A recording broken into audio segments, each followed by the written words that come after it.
we can't have a blockbuster game between Manchester United and Liverpool without having some bickering. So we had to bring the experts in at that, Jamie Carragher and Gary Neville. Gary, I'm going to start with you. Would you chuck in the false nine system and start Joshua Xirkzee here against Liverpool? I've thought about that, obviously, in the last few weeks and thought that you really have to play football with a centre forward. I don't think they have to chuck the system in if he plays, because he actually does drop in quite naturally. But he can do what Bruno's been doing. I think having a point up there, having someone a bit more physical and with strength, they've had to bring him on in 45 and 60 minutes in the first two games, so it's telling you that basically they need him on the pitch. I can understand why they haven't started with him, because he's not been used in pre-season that much. He's not had a lot of football, but now feels like the time to play him and get him in the first 11.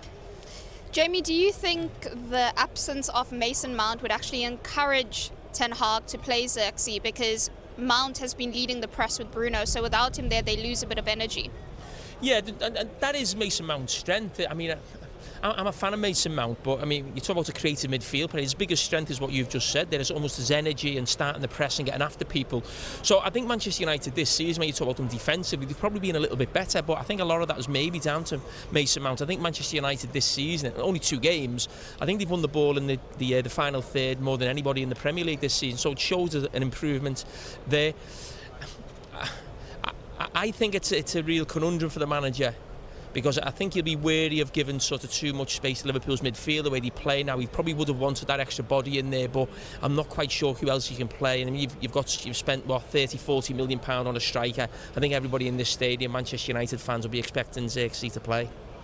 A lot of this fixture sometimes can be about managing your emotions through it. We've had a Liverpool that used to specialise in that, feeding off the emotion, the energy, chaos. Not like that anymore, more measured, controlled. So how do they deal with that now? Liverpool or Manchester United? Liverpool. Well, they've dealt with it really well in the first 2 games, but this is a huge step up in not just opposition and occasion. That this is always a big game, no matter where we are in the season. It's early on. I think there's a lot more riding on it for Manchester United. I think it'll be a long 2 weeks if Manchester United get beat twice in the first 3 games. I think for Liverpool, you'd always know this is going to be a tough game. Even when they're at the best, they find it difficult to come here and win. So I don't think a draw would be the end of the world. Obviously, a defeat would be a nightmare. You never want to lose derby games. But yeah, I think it started well. And if Liverpool could come here and win, I mean, three wins out of 3, and the real big scalp for the new manager, I think it'd be a great place to be for Liverpool in the next couple of weeks. Gary, we've seen Liverpool's performance against the counter-press improve. They don't really allow many turnovers anymore because they're taking less risks with the high press. But Arne Slot said that the real measurement of how well they do will come against United here because of how good they are on the break. Would you agree with that? Oh yeah, to be honest with you, I want United to win today, but you're obviously interested how sort of Arne Slot's going to take over from Jurgen Klopp and how he's going to cope with what Jurgen Klopp's achieved in the last, whatever it was, 7 or 8 years that he was at Liverpool. It was a phenomenal run that he had. And this is the big test, obviously, today for Arne Slot. I'm looking forward to seeing Liverpool because he's not been put under pressure as such yet. Obviously, the 2 games so far, he's dealt with them really well, but they are what you would expect games that Liverpool would win. Liverpool have still got a lot of players from the Jurgen Klopp era that will be playing off memory. And playing off the sort of fact that they've got a lot of experience with each other. You look at that Liverpool team, it's strong, but this is a ground that can cause problems. But I saw the record this morning and I didn't realise it was as bad as it was, that United have only won 1 in the last 12 in the Premier League, which is absolutely shocking and represents what obviously Liverpool have done and what United have done. But I want to see obviously Arne Slot put under pressure in a game. I'm sure Liverpool fans do as well, and how he reacts to that, and I'm sure there'll be pressure applied today by United. It won't be an easy game for either team. I think the big thing for me in the game, thinking about how Liverpool set up now and play, is if Man United get their press right, as they have done this season, but I think Mason Mount will be a miss, I've mentioned that. If they can get that right, they've got a great chance of winning the game, because Liverpool will continually sort of try and feed balls into, to Gravenberch and McAllister in those positions. We've seen the full-backs really narrow as well, and we saw Ipswich have some joy in Liverpool's only other away game, certainly in that first half as well. So I think if Manchester United can get that right, they've certainly got a chance. One of the things they do have to get right, Manchester United, is Marcus Rashford. Yeah. Get him involved more. He's not had a shot yet in the Premier League. Scored 7 goals in this fixture, all at Old Trafford, but we've not really seen him light up yet. Why is that? No, I mean, we're 2 years into Erik ten Hag's reign and there are still a lot of questions to answer. You know, establishing a back four, a style of play, getting a system that basically suits the whole group, getting Marcus Rashford into form, getting the most out of the players that we've signed.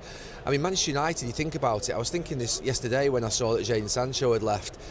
And you think of the fact that Jadon Sancho has come here for 70 odd million, Di Maria came here for 60 odd million, Ance's come here for 80 odd million. It's really 3 signings that are almost like £250 million that haven't worked, and yet they've got also an academy player now that's one of the sort of biggest talents in the country that's struggling. So we've really got to get that right, and that's why I was probably against the signing of Raheem Sterling in the week. Not because I absolutely don't rate Raheem Sterling as a player. Him smiling. No, it's not. No. Every time he talks about Raheem, he caveats about that. I get on with Raheem. I love Raheem. No, I worked together with Roy Hodgson with Raheem. Just say that you didn't want him to come to Man United. No, but I didn't want him to come because I thought... You don't have to caveat it. I do have to caveat it because it maybe people would think it was personal. It's not personal at all. Amad Diallo, Garnacho, Anthony and Rashford are all either homegrown products or have signed for big money, and we've got 4 wingers. That's enough. We've got Xirkzee, Højlund, we've got midfield players in abundance. We've got to get the best out of the players we've already got here. So for me, you're asking about Marcus Rashford. He's a 30-goal striker, 30-goal-a-season striker, stroke winger, and we've not got that out of him in the last 12 months. We've got to get back to that because Manchester United have still got a problem at this moment in time. How are they going to score goals this season? How are we going to score goals? And that is a question that he's answering very quickly. About 12 months ago, you said to me, I said Marcus Rashford would never be the sort of should never be the main. He should leave. No, he says to leave. Well, he probably should, but I don't think he will ever 30 be goals that season. Last season? No, the season that you said he should leave, he scored 30 goals. Yeah. So what I'm saying is Marcus Rashford being Manchester United's best attacker? Is that enough for Manchester United to win a league or a European Cup? No, is he still the best attacker? No, but we know Marcus Rashford's not an attacker. We know he's a left-sided forward. You said 30 goals a season. He's not. Yeah, but what I'm saying to you is we know that on that left side, someone who can score 20, 30 goals is quite unique, and he can do that, and he's proven it. What happened last season is a mystery because he gets his new contract. Everybody feels like Marcus Rashford's going to kick on and play for England in the Euros. He gets left out of the squad. He has a terrible season. The club have a terrible season. Marcus Rashford has got to get back to being that guy that makes those runs in between full-back and centre-back on this side of the pitch, that gives Trent Alexander-Arnold real problems today, and starts slotting it into that far corner. If he can score 15, 20 goals a season from this left side, Manchester United are going to have a half-decent season. I mean, listen, I've always said that I think Rashford's a really good player. He's caused Liverpool problems in the past, but if Marcus Rashford is Manchester United's best attacker, they're not winning the Premier League or a European Cup. Gonna argue with that?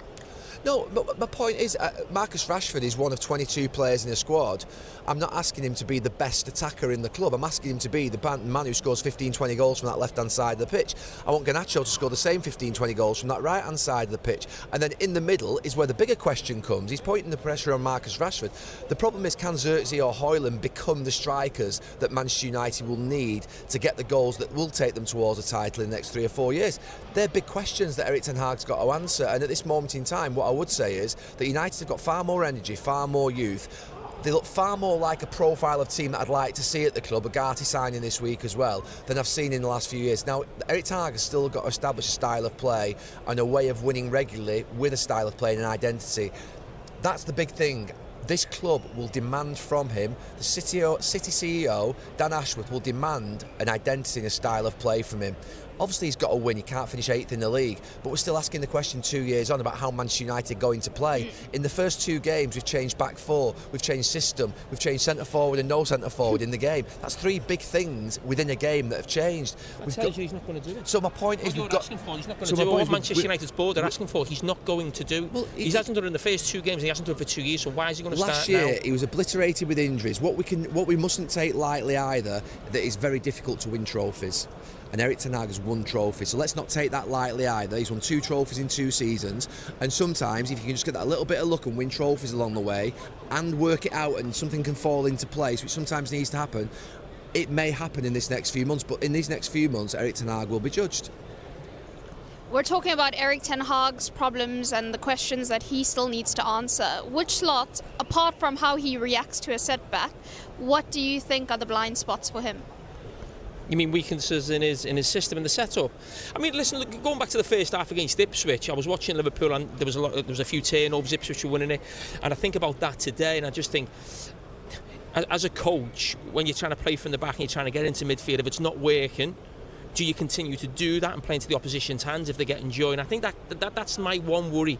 The first sort of 15, 20 minutes here, this crowd will be up, they'll be aggressive, the players will be pressing. Bruno Fernandes runs all over the place, and at times something can happen from that. It'll be really interesting how Liverpool deal with that if there is a couple of turnovers early on, which I would imagine there would be for Manchester United. Whether they think, well, okay, now can we get into the front players? Because Liverpool did that really well to Mo Salah in the last home game, actually. But as I said, it's a completely different proposition coming to Old Trafford and Manchester United. But they're the things you look at initially, thinking, are they playing too many balls into midfield when you're around the edge of the box? But that's why he wanted the number 6 in Zubimendi. He wanted that type. You think of Manchester United in the past brought Casemiro in, Xirkzee's coming, so they're a different type of profile to what Liverpool are looking for in that position because of the way the manager plays. The two big challenges that I see for Arne Slot in the next 12 months, it's short to medium term, are that when he goes through his first bad patch, and that idea that I think most managers have had when you've had a long-term manager of it feeling like sort of the stepdad speaking rather than the real father that they've been listening to for the last 7 years. David Moyes said that famously after Sir Alex Ferguson left. We know that Unai Emery struggled after Arsene Wenger leaving. So when they go through that first bad patch, do the players stay and keep faith in him? That's going to be a test when it comes. It'll come at some point. And the next big thing, obviously, as the season moves on, is the fact that Trent Alexander-Arnold, Salah and Van Dijk, three, I'm not going to say irreplaceable, because Liverpool are a club that will be here for another 100 years and will be successful again, but they're almost irreplaceable in this short term, because we know how difficult it's been for Liverpool to get players in this transfer window, and for other clubs as well, to get them 3 players replaced like for like in the next 12 months. And try and keep the noise quiet on that this season, when towards the end of the season people start asking, well, he's not signed a contract. So I think to try and get them locked in, or at least 1 or 2 of them locked in, I think is really big, or else that will start to just sort of build pressure a little bit, I think, not on the manager, but he's the one that has got to face the questions. Thank you very much, Doesn't disagree, guys. does he? Listen, I promised you guys bickering, and I told you they are the experts, and they've proved it again. In bickering? Yeah.